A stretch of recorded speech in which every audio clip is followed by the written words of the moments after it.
সারা দেশে বাড়ছে ডেঙ্গু প্রকোপ বেশি বরিশাল বিভাগে। নাটোরে বেড়েছে মশার উপদ্রব, অতিষ্ঠ পৌরবাসী।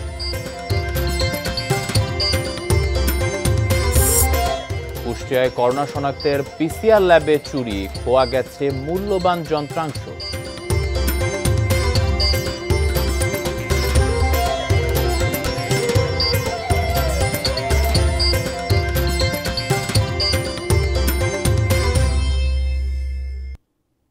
সবাইকে স্বাগত এটি নিউজে। দেশের খবর আপনাদের সাথে আছি আমি আকাশ এহসান। এতক্ষণ নাসির ফ্লোর গ্লাসের সৌজন্যে দেখছিলেন সংবাদ শিরোনাম। দেশের বিভিন্ন জেলায় ডেঙ্গুর প্রকোপ বাড়ছে, সবচেয়ে বেশি আক্রান্ত বরিশাল বিভাগের জেলাগুলো। তবে ডেঙ্গু রোগীদের চিকিৎসা দিতে জেলা সদর হাসপাতালগুলোতে নেই পর্যাপ্ত ব্যবস্থা। মশা নিধনও তেমন কোনো উদ্যোগ চোখে পড়ে না। আমাদের প্রতিনিধিদের পাঠানো রিপোর্টে বিস্তারিত। বেশ কদিন ধরেই রাজধানী বা ঢাকা জেলার চাইতেও নাজুক বরিশালের ডেঙ্গু পরিস্থিতি। চলতি বছর সারা দেশে ৬,২২২ জন আক্রান্তের মধ্যে ২,৮৪২ জনই বরিশাল বিভাগের। সোমবার সকাল ৮টা থেকে মঙ্গলবার সকাল ৮টা পর্যন্ত এ বিভাগের ৬ জেলায় ১০৯ জন ডেঙ্গু আক্রান্ত হয়েছেন। এর মধ্যে বরগুনায় আক্রান্তের সংখ্যা সবচেয়ে বেশি, ৬৫ জন। বরিশাল শেরেবাংলা মেডিকেল কলেজ হাসপাতাল সহ জেলার হাসপাতালে অন্তত ৩৮৭ জন চিকিৎসাধীন রয়েছেন। বরগুনা থেকে আমাদের রেফার করে এখানে পাঠাইছে। সদর হাসপাতালে কোনো জায়গা নাই। ডেঙ্গু শনাক্তকরণ এবং চিকিৎসার জন্য যাবতীয় যেগুলো দরকার সেগুলো আমরা ব্যবস্থা নিচ্ছি, যাতে ফ্লুইডে কোনো সমস্যা না হয়। আর যেখানে চিকিৎসক সংকট আছে সেখানে আমরা চিকিৎসক রিডিস্ট্রিবিউশন করতেছি। দ্বীপ জেলা ভোলায় ২৪ ঘন্টায় ৫ জন ডেঙ্গু রোগী হাসপাতালে ভর্তি হয়েছেন। জেলা সদর ও চরফ্যাশন উপজেলায় আক্রান্তের সংখ্যা বেশি। নরমাল স্যালাইন সহ অন্যান্য ওষুধ আমাদের এই জায়গায় সরবরাহ করা হয়েছে রোগীদেরকে। আমাদের সকল ধরনের প্রস্তুতিমূলক ব্যবস্থা রয়েছে। বাগেরহাট জেলায় ডেঙ্গুর প্রকোপ তেমন একটা না থাকলেও তা মোকাবেলায় সদর হাসপাতালে পর্যাপ্ত ব্যবস্থা রাখা হয়েছে বলে জানিয়েছেন চিকিৎসকরা। ডেঙ্গু আক্রান্তের দিক দিয়ে বরিশালের পরই অবস্থান চট্টগ্রাম বিভাগের গুরুত্বপূর্ণ জেলা কুমিল্লার দাউদকান্দি পৌর এলাকায় ডেঙ্গুতে গত কয়েকদিনে ৩ নারীর মৃত্যু হয়েছে। ঝুঁকিপূর্ণ ওয়ার্ডগুলোতে মশা নিধনের উদ্যোগ এবং সরকারি হাসপাতালে নেওয়া হয়েছে বিশেষ সতর্কতা। পরিবারে আমরা ৩ জন ডেঙ্গু আক্রান্ত হয়েছি। ৪ এবং ৫ তারিখে আমাদের এখানে হঠাৎ করে ডেঙ্গু রোগী অনেক বেড়ে যায় এবং ওই দিন ১৮-১৯ জন রোগী ভর্তি থাকে আমাদের এখানে। ঢাকা ও চট্টগ্রাম কেন্দ্রিক বাণিজ্য থাকায় ডেঙ্গুর উচ্চ ঝুঁকিতে থাকা জেলা বিবেচনা করা হয় চাঁদপুরকে। তবে এখন পর্যন্ত জেলায় ডেঙ্গুর প্রকোপ বাড়েনি। চলতি মাসে ৩৭ জন ডেঙ্গু রোগী চিকিৎসা নিয়েছেন বিভিন্ন হাসপাতালে। ঢাকা বিভাগের জেলা মাদারীপুরে ডেঙ্গু রোগীর সংখ্যা বাড়ছে। এই মৌসুমে চিকিৎসা নেওয়া ডেঙ্গু রোগীর সংখ্যা ১২৫। গোপালগঞ্জ, ঝিনাইদহ, নেত্রকোনা সহ বিভিন্ন জেলায় এখনও ডেঙ্গু আক্রান্ত হয়ে হাসপাতালে আসা মানুষ তেমন একটা না থাকলেও জেলা উপজেলা সদর হাসপাতালগুলোতে পর্যাপ্ত প্রস্তুতি রাখা হয়েছে বলে জানিয়েছে কর্তৃপক্ষ। তবে মশা নিধনে প্রশাসনের উদ্যোগ নেই বলে অভিযোগ জেলাবাসীদের। Shahidul Rana, desk report, ATN news. নাটোরে মশার উপদ্রব বেড়ে যাওয়ায় অতিষ্ঠ পৌরবাসী। তাদের অভিযোগ, মশক নিধনে পৌরসভার কার্যকর কোনো উদ্যোগ নেই। এ অবস্থায় দ্রুত ব্যবস্থা নেওয়ার আশ্বাস দেন পৌরসভার কর্মকর্তারা। নাটোর প্রতিনিধি বোরহানুদ্দিন বনির তথ্য ও সোহেল রানার ছবিতে ডেস্ক রিপোর্ট। নাটোরে হঠাৎ করে বেড়ে গেছে মশার উপদ্রব। শুধু রাতের বেলা নয়, দিনেও মশার কামড় থেকে রেহাই পেতে ঘরে মশারি টাঙিয়ে রাখতে বাধ্য হচ্ছেন অনেকে। মশা তাড়াতে কয়েল, অ্যারোসল ও ইলেকট্রিক ব্যাট ব্যবহার করেও খুব একটা সুফল মিলছে না বলে দাবি এলাকাবাসীর। মশারি টাঙার না আসলে আমরা থাকতে হয় না, আমার গায়ে ঘাও হয়ে গেছে। আমার ছেলেমেয়েরা লেখাপড়া করতে বসলে প্রচুর মশা কামড় খায়, দিনেও খায়, রাত্রেও খায়। পড়তে বসলে প্রচুর মশা কামড়ায়, কয়েল জ্বালিয়ে আর মশারি টাঙিয়ে থাকা লাগে। অভিযোগ, পৌর কর্তৃপক্ষ সময়মতো ড্রেন ও ময়লা আবর্জনা পরিষ্কার না করায় সেগুলো মশার প্রজনন ক্ষেত্রে পরিণত হয়েছে। মশক নিধনেও কার্যকর কোনো উদ্যোগ না নেওয়ায় চরম ভোগান্তিতে পড়েছেন তারা। ড্রেনগুলো পরিষ্কার করে বছরে একবার কি দুবার। পৌরসভার ভেতরে যে ড্রেনগুলো আছে এগুলো বেশিরভাগই দেখা যায় যে পলিথিন, ময়লা। পৌরসভা এই পক্ষে কোনো পদক্ষেপ নেয় না। আমরা বারবার বলার পরেও তারা কোনো পদক্ষেপ নেয় না। মশার উপদ্রব বেড়েছে স্বীকার করে দ্রুত কার্যকর পদক্ষেপ নেওয়ার আশ্বাস দেন পৌরসভার নির্বাহী কর্মকর্তা। যে দিনটা আমরা ধরছি সেটা শতভাগ পরিষ্কার করব করছি এবং ময়লাগুলো দ্রুত অপসারণের ব্যবস্থা গ্রহণ করা হয়েছে। এটা ক্রাশ প্রোগ্রামের মাধ্যমে এটা চলমান আছে। ইনশাল্লাহ অতি দ্রুতই এই সমাধান হয়ে যাবে। তুনাজিনা তনু, ডেস্ক রিপোর্ট, এটিএন নিউজ। বৃষ্টিতে তলিয়ে গেছে খুলনা মহানগরীর অধিকাংশ সড়ক। সকাল থেকে শুরু হওয়া বৃষ্টিতে জলাবদ্ধতার সৃষ্টি হয়েছে শহরের প্রধান সড়কে। অনেকের বাড়িঘরে ঢুকেছে পানি। দিনভর বৃষ্টিতে রাস্তাঘাট পানিতে তলিয়ে যাওয়ায় দুর্ভোগে পড়েছেন নগরবাসী।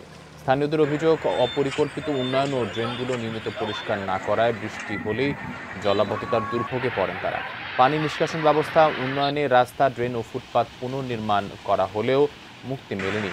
নগর পরিকল্পনাবিদ ও নাগরিক নেতাদের অভিযোগ, বিভিন্ন সংস্থা বিচ্ছিন্নভাবে কাজ করায় সমস্যার সমাধান হচ্ছে না, নষ্ট হচ্ছে জনগণের টাকা। দুপুরে জলাবদ্ধ এলাকা পরিদর্শন করে সিটি কর্পোরেশনের প্রধান নির্বাহী কর্মকর্তা এটিএন নিউজকে জানান, বৃষ্টির কারণে কয়েকটি বড় সড়ক ও ড্রেনের সংস্কার কাজ আটকে গেছে।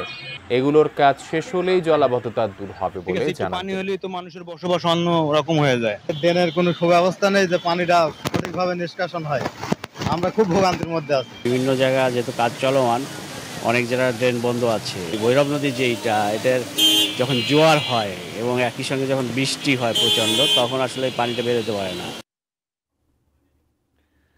সময় হলো বাজিত স্টিল বিরতির, এরপর আরো থাকছে।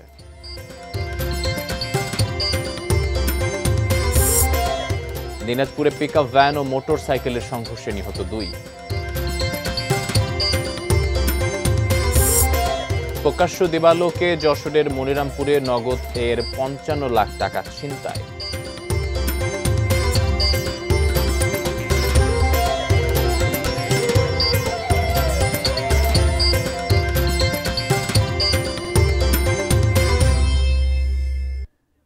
বিরতির পর আবারও দেশের সংবাদে। পররাষ্ট্র মন্ত্রণালয়ের ইরান ইসরায়েল যুদ্ধ পরিস্থিতি এবং প্রবাসী বাংলাদেশিদের নিরাপত্তা বিষয়ে ব্রিফ করছেন ভারপ্রাপ্ত পররাষ্ট্র সচিব রুহুল আলম সিদ্দিকী। সরাসরি চলে যাচ্ছে সেখানে। আমরা নিয়মিত যোগাযোগ রক্ষা করে যাচ্ছি যাতে প্রবাসী বাংলাদেশিরা নিরাপদে থাকেন এবং কোনো ধরনের ক্ষতির সম্মুখীন না হয়। এমনি যে ক্ষতিটা এমনিতে হয়েই যাচ্ছে সেটি হচ্ছে যে এই যে যারা ওখানে প্রবাসী ছিলেন তারা তো কর্ম হারাবেনই, আর এই যুদ্ধ বন্ধ হলেও যুদ্ধ পরবর্তী যে অবস্থা তৈরি হবে সেই অবস্থায় তাদের সেখানে থাকাটা কতটুকু সম্ভব হবে সেটাও একটা বিশেষ বিবেচনার বিষয়। তবে আমরা এখন পর্যন্ত যতটুকু দেখতে পাচ্ছি বা বুঝতে পারছি তাতে খুব সহজে যুদ্ধ বন্ধ হওয়ার আমরা এখন পর্যন্ত কোনো ধরনের মানে সিগন্যাল বা কোনো সম্ভাবনা এই মুহূর্তে দেখা যাচ্ছে না। তবে আমরা আশা করি এবং আমরা প্রত্যাশাও করি যে আমরা আন্তর্জাতিক সম্প্রদায়ের কাছে আমরা আহ্বানও জানাই যে যত তাড়াতাড়ি সম্ভব এই সংঘাত বন্ধ করে মধ্যপ্রাচ্যে শান্তি প্রতিষ্ঠা করা অত্যন্ত জরুরি, না হলে এই যুদ্ধের পরিণতি অত্যন্ত ভয়াবহ হতে পারে। এইটুকু বলেই আমি আমার বক্তব্য শেষ করছি। আপনাদের যদি কোনো প্রশ্ন বা কোনো বিষয় জানার থাকে, তবে আমার এই বক্তব্যের শেষে আমি একটি বিষয় আপনাদেরকে বলতে চাই, সেটি হচ্ছে যে আপনাদের মধ্যেও যদি কারো কাছে কোনো তথ্য থাকে যে আমাদের প্রবাসী বাংলাদেশি কোথাও কোনো অসুবিধার মধ্যে আছে, অনুগ্রহ করে আমাদেরকে জানাবেন। আমাদের হটলাইন আছে, জানালে আমরা চেষ্টা করব তাদের জন্য তাদের বিষয়ে ব্যবস্থা নেওয়ার জন্য। আমি এই আহ্বান জানিয়ে আপনাদেরকে প্রশ্ন করার জন্য বা আপনাদের কোনো কোয়ারি থাকলে তার উত্তর দেওয়ার জন্য আমরা দর্শক, পররাষ্ট্র মন্ত্রণালয়ে ইরান ইসরায়েল যুদ্ধ পরিস্থিতি এবং প্রবাসী বাংলাদেশিদের নিরাপত্তা বিষয়ে ব্রিফ করছিলেন ভারপ্রাপ্ত পররাষ্ট্র সচিব রুহুল আলম সিদ্দিকী। সরাসরি দেখছিলেন তা। করোনাকালে সংক্রমণ আর মৃত্যুর হার দেশের অন্যান্য জেলার চেয়ে বেশি ছিল কুষ্টিয়ায়। এ কারণে জেলার 250 শয্যার হাসপাতালে স্থাপন করা হয় আধুনিক পিসিআর ল্যাব। চুরি হয়ে গেছে সে ল্যাবের গুরুত্বপূর্ণ যন্ত্রাংশ। নতুন করে করোনা সংক্রমণ বেড়ে যাওয়ায় এই সময়ে কোনো কাজই আসছে না কোটি টাকার ল্যাবটি। কুষ্টিয়া প্রতিনিধি শরীফুল ইসলামের পাঠানো তথ্য ও ছবি নিয়ে ডেস্ক রিপোর্ট। 2020 সালের করোনাকালে কুষ্টিয়ার 250 শয্যা বিশিষ্ট হাসপাতাল বা জেনারেল হাসপাতালে বসানো হয় একটি আধুনিক পিসিআর ল্যাব। সেই সংকটকালে করোনা ভাইরাস শনাক্তে সেবা পান কুষ্টিয়া ছাড়াও আশপাশের জেলার লাখো মানুষ। নতুন করে আবার করোনার প্রাদুর্ভাব দেখা দিয়েছে দেশে, বাড়ছে আক্রান্ত ও মৃতের সংখ্যা। এমন পরিস্থিতিতে দুঃসংবাদ, কুষ্টিয়া জেনারেল হাসপাতালের পিসিআর ল্যাব থেকে চুরি হয়ে গেছে মূল্যবান সব যন্ত্রাংশ। ফলে ল্যাব থেকে সহসাই পাওয়া যাবে না সেবা।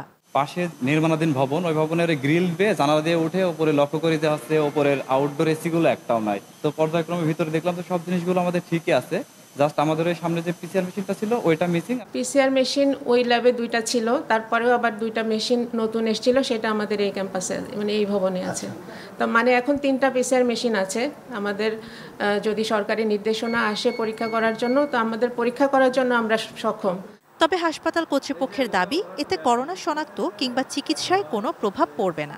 আইসোলেশন ওয়ার্ড প্রস্তুত হলে করোনা শনাক্তে কাজ শুরু করবেন তারা। পিসিআর ল্যাবে চুরির বিষয়ে তদন্ত কমিটি হয়েছে। সরজমিনে গিয়ে দেখেছি যে ওখানকার অনেক কিছু ওখানেই পড়ে আছে, শেল টেলগুলো বা প্রয়োজনীয় জিনিসগুলো। প্রিন্সিপাল স্যারকে জানাই, তখন উনি একটা দ্রুত তদন্ত কমিটি করে পুরো ব্যাপারটা আমরা তদন্ত করি এবং আমরা ওইভাবে একটা রিপোর্ট দিই যে আমাদের কাছে মনে হয়েছে ব্যাপারটা কিছু দায়িত্ব অবহেলা হয়েছে। আমাদের আইসোলেশন ওয়ার্ডও রেডি আছে, কিন্তু আমাদের এখানে এখন পর্যন্ত আমরা কোভিড পজিটিভ কোনো কেস কুষ্টিয়াতে পাইনি। তবে ঢাকা থেকে গত পরশুদিন 2টা কেস এসেছিল আমাদের এখানে, যাদেরকে আমরা চিকিৎসা দিয়েছি। করোনা উপসর্গ নিয়ে হাসপাতালে আসছেন অনেকেই, তাই করোনা শনাক্ত ও চিকিৎসা সেবা চালু করতে দ্রুত উদ্যোগী হবেন কর্তৃপক্ষ, প্রত্যাশা জেলাবাসীর।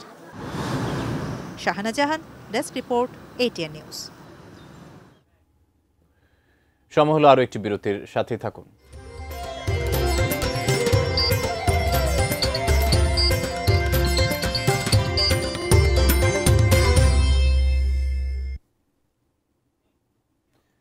বিরতির পর আবারও স্বাগত। দিনাজপুরের ফুলবাড়ী উপজেলায় পিকআপ ভ্যান ও মোটরসাইকেল সংঘর্ষে 2 জন নিহত হয়েছেন। ভোরে দিনাজপুরের ফুলবাড়ী উপজেলার মহাসড়কের রাজারামপুর ডাঙ্গাপাড়া এলাকায় এই দুর্ঘটনাটি ঘটে। ফুলবাড়ী থানার SI মোহাম্মদ ফরিদুল ইসলাম জানান, দিনাজপুরগামী পিকআপ ভ্যানের সঙ্গে বিপরীত দিক থেকে আসা একটি মোটরসাইকেলের সংঘর্ষ হয়। ঘটনাস্থলে মোটরসাইকেলের 2 আরোহী সাজু ও মোতালেবের মৃত্যু হয়। তাদের বাড়ি কাহারোল উপজেলার জগন্নাথপুর ও জয়রামপুরে। মোটরসাইকেলে করে তারা কাহারোলে থেকে ঢাকা যাচ্ছিলেন বলে জানা গেছে। এদিকে সোমবার দিবাগত রাতে দিনাজপুরের নবাবগঞ্জে ভাদুরিয়া মহাসড়কের বাজিতপুরে 2 ট্রাকের সংঘর্ষে আলম মিয়া নামে এক ট্রাক চালক নিহত হন। নিহত আলম পার্বতীপুর এলাকার চণ্ডীপুরের বাসিন্দা ছিলেন।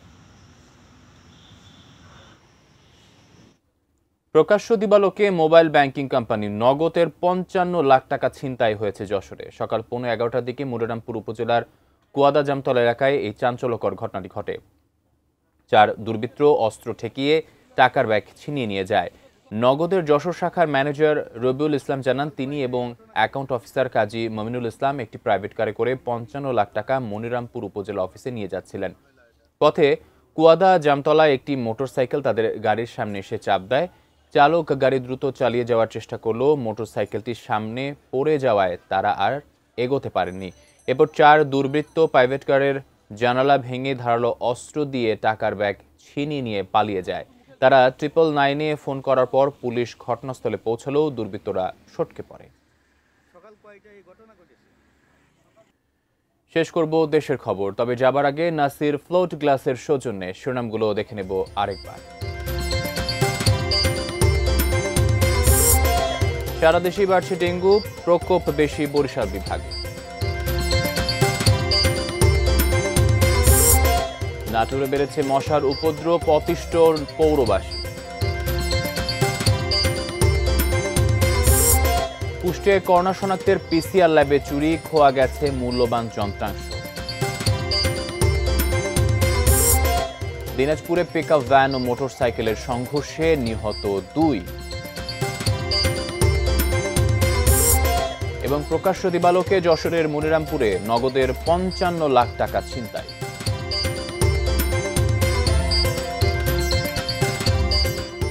দর্শক, এ ছিল ATN নিউজের দেশের খবরে। সাথে থাকার জন্য ধন্যবাদ সবাই।